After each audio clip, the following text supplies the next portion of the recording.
Jorge Castañeda, analista internacional, a quien agradezco mucho como siempre en esta su casa colaborar con nosotros e informarnos, darnos su punto de vista, su análisis de lo que está viviendo en este momento políticamente Cuba con la jubilación, entre comillas, de Raúl Castro, que no lo es tal, porque hay muchos que dicen, Jorge, que Raúl Castro seguirá a trasmano en el poder.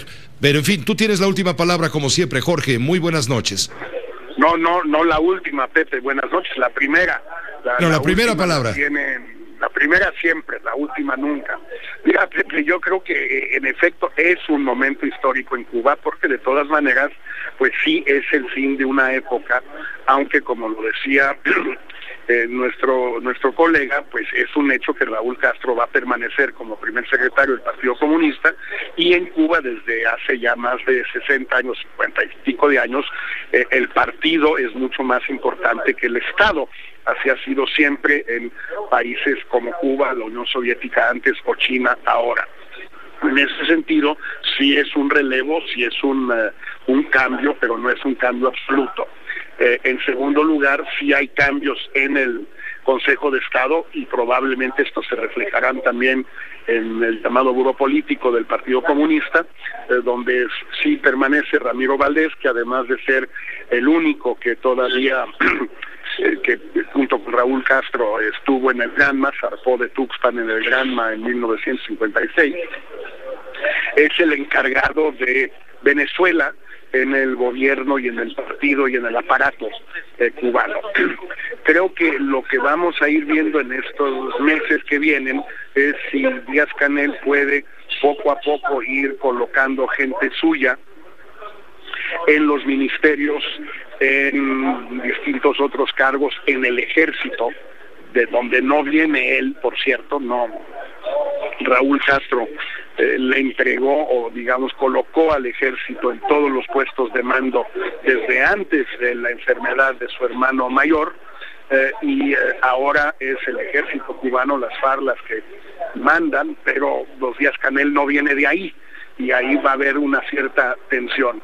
Y sobre todo lo que vamos a ver es quién es Miguel Díaz-Canel, porque para llegar a donde llegó hoy, pues tuvo que disimular sus anhelos, sus intenciones, sus convicciones, porque así es en este tipo de regímenes. Pepe, tú los conoces bien, los conocemos bien, no muy distintos, guardando las proporciones, de lo que sucedía en México en los años 50, 60 y 70.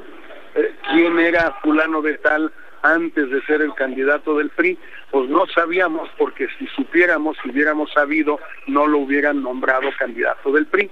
¿Quién es Miguel Díaz-Canel? La verdad, solo lo sabe Raúl Castro, porque ha hecho un esfuerzo enorme, tomando en cuenta lo que le sucedió, Pepe, tú lo recuerdas, a un sinnúmero de posibles aspirantes a suceder a Fidel o a Raúl Castro, pues todos ellos fueron poco a poco desplazados de la escena, desplazados de un modo o de otro, desde principios de los años 60.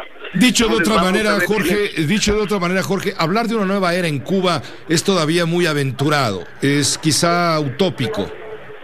A mí me parece que es una exageración. Uno, porque ahí sigue Raúl Castro. Dos, porque el régimen sigue igual, no hay un cambio de régimen. Y tres, porque ante las enormes adversidades que de nuevo enfrenta Cuba con Estados Unidos, hubo un intercambio muy,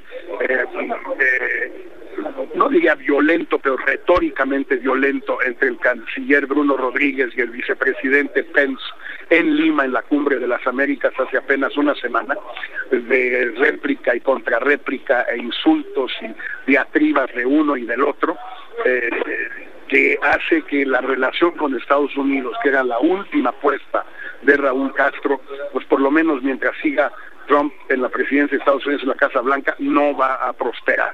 Esto hace que la situación sea mucho más difícil.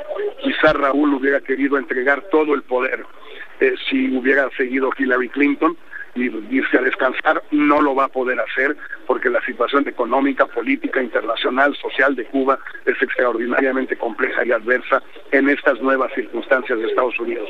Jorge Castañeda, aprovechando el viaje y la llamada para que no nos cueste doble, simplemente te comento, te pregunto, se filtró ayer y se confirmó en la Casa Blanca que Mike Pompeo, el propuesto jefe de la CIA, se reunió secretamente con el líder de Corea del Norte, Kim Jong-un, para afinar lo que va a ser la reunión Trump, líder norcoreano, a principios del mes de junio. ¿Cómo lo estás leyendo brevemente, Jorge?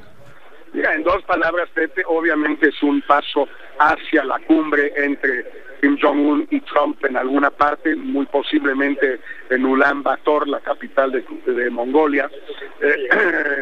Es un paso hacia una posible negociación entre los dos países, aunque la verdad las bases de la negociación se siguen sin entender, y también es una ilustración de cómo el presidente Trump prefiere negociar a través de personas ajenas al Departamento de Estado, aunque Mike Pompeo se supone que va a ser el nuevo secretario de Estado. Pero sí, pues una decisión sorpresiva, muy al estilo de Trump, tanto en lo nuevo como en lo desconcertante para mucha gente en Estados Unidos, Pepe. Muchas gracias, Jorge. Fuerte abrazo. Fuerte abrazo, Pepe. Hasta pronto. Gracias, Jorge Castañeda, analista político internacional, en este espacio de noticias, su espacio.